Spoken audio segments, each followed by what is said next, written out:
Hello and welcome to my Mercy commentary gameplay video where I talk about my thought process and any mistakes that I made during the game. I'll still have a little text summary of what I'm talking about below, and if you prefer just the text commentary videos, I'll still be doing that in the future as well. This was a game with 0 deaths, and I wanted to show how I positioned and rotated on this map. Usually when a DPS player is on that bridge, I like to position in midair on the left or the right behind the buildings. It just makes me feel a little safer against dive, which a lot of people like to run on this map. And then in this section of the map, I like to stay in midair behind this pillar to avoid any dives. I do have to be really aware of peeking too far on the left though.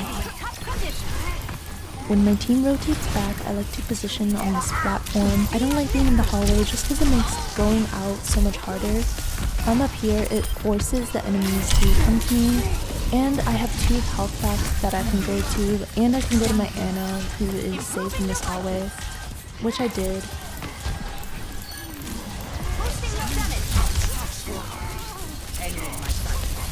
Now that the fight is over, I'm thinking about my main jobs for this game, which is I'd have to pocket Sojourn a lot, and I have to help my Ana against Monkey and Genji. If they have a Monkey, I know I'll be using ult against Nano Monkey or Primal Monkey, or I'll be using my ult to help my Genji with his blade. Maintaining damage boost. Monstering you. Here's a hand. You'll be fine now. Ultimate nano boost is ready to deploy.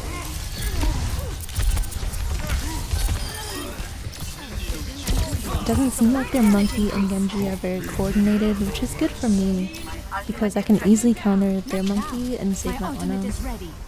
Something to note is that the enemy Winston usually gets ult the same time that I do, so now if they nano a Monkey or if Monkey ults, I'm prepared to ult myself.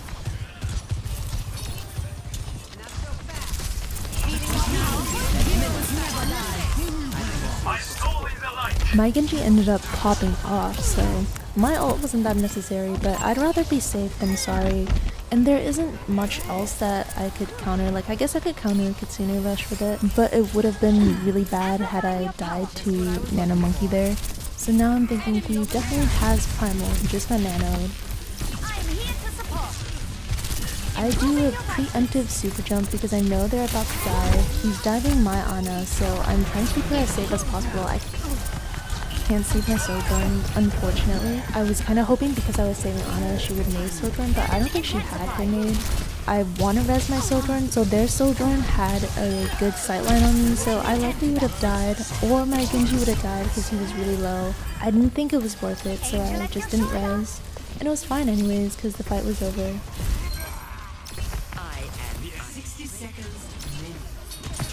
So now I'm thinking, okay, they probably have Blade.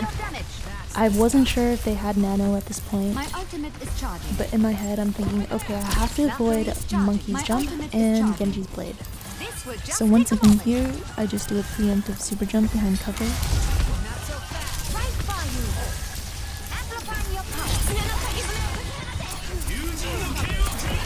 I think it was actually thanks to my pocket here that my Sojourn was able to headshot him and kill him. So positioning that way, like predicting how they were going to dive and stuff, was really essential to countering their play. If I had stayed on the ground, I likely would have died, and Sojourn would have had a lot harder time countering Genji.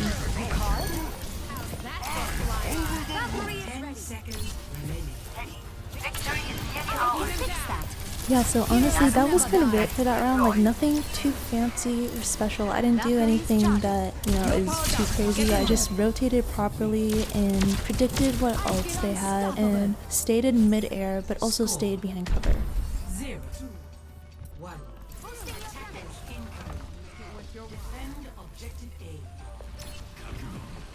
You call it?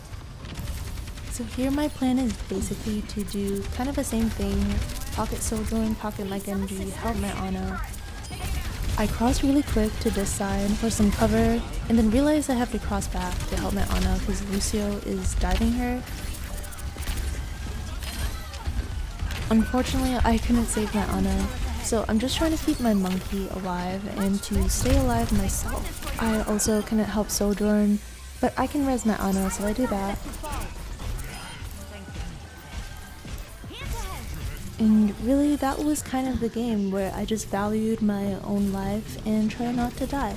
So that was recorded before the patch. Unfortunately, I don't have stats for that. I do have stats for this one. This was after the most recent patch. And I also was able to get 0 deaths on this one. So I know my main job will be to damage boost my Sojourn and to peel for my Widow. Kiriko is one of my favorite supports to have just because I never really need to worry about her too much. Doomfist actually needs a lot more help than people think. It's important to do like the backwards GA and get your beam on him to help him out a little bit. My Widow dies, but I can res her behind cover, so I do.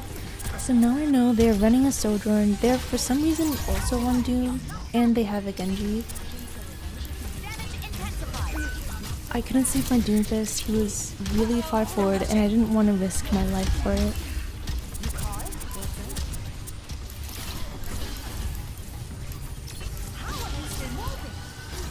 Doing this little super jump here is really dangerous, so she could have one-shot me there. I was tunnel visioning on saving my Sojourn.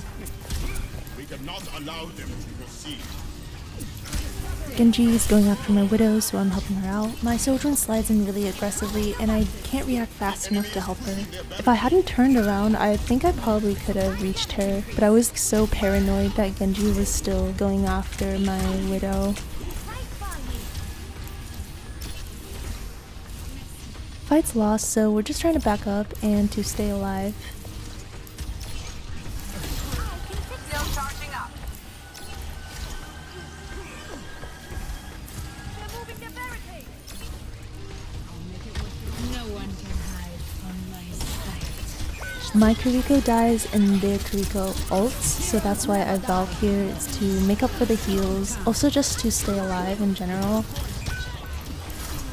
My Widow is able to get a kill on the Genji. We're still down in numbers, so we can't really push that much. And it's quite unfortunate that Widow just got squashed by Doomfist like that.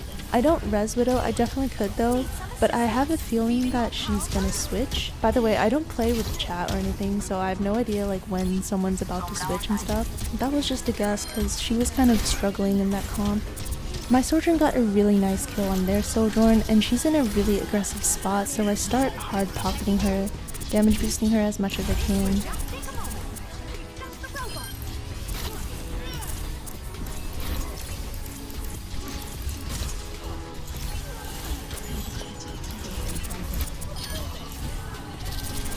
Kiriko TP'd, but I thought she was still behind us, and I made my Doom like go over there, but no one was actually there. I just thought that was kind of funny.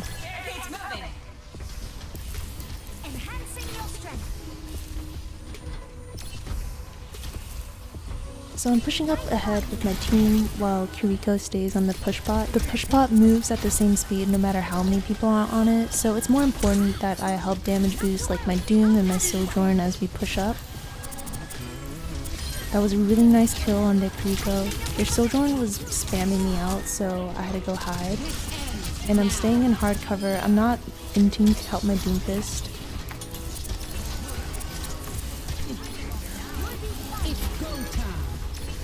And of course, always pocket Sojourn's ult.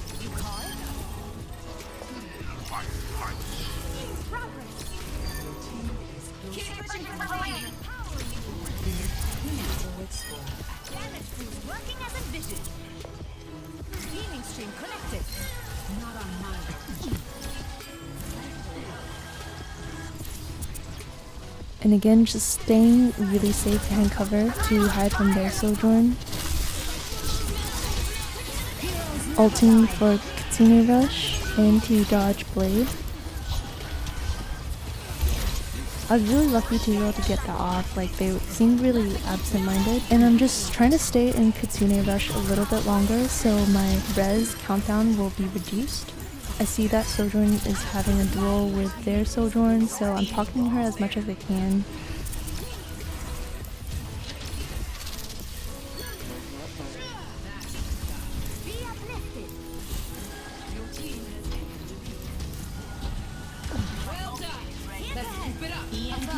I choose to damage boost Doomfist a little bit here to help with slam and stuff. This is a really terrible super jump. Don't do this. I didn't expect him to meteor strike away, and I just kind of crouched out of panic, but that definitely should have been a backwards GA. I should have been dead, but their Sojourn missed.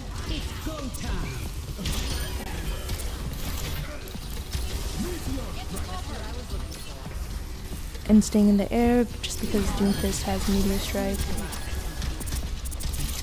I choose to stay up on this little window ledge just because I can be more aggressive in pocketing my Sojourn. I can stay out of Doomfist's slam, and I can hide from Sojourn's ult, which I know is coming. Plus, it's easier to hide from Sombra this way.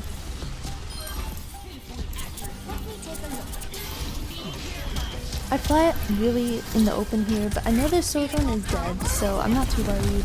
I'm just trying to build my ult at this point so we can finish off the game. And there it is. Here are my stats for this game.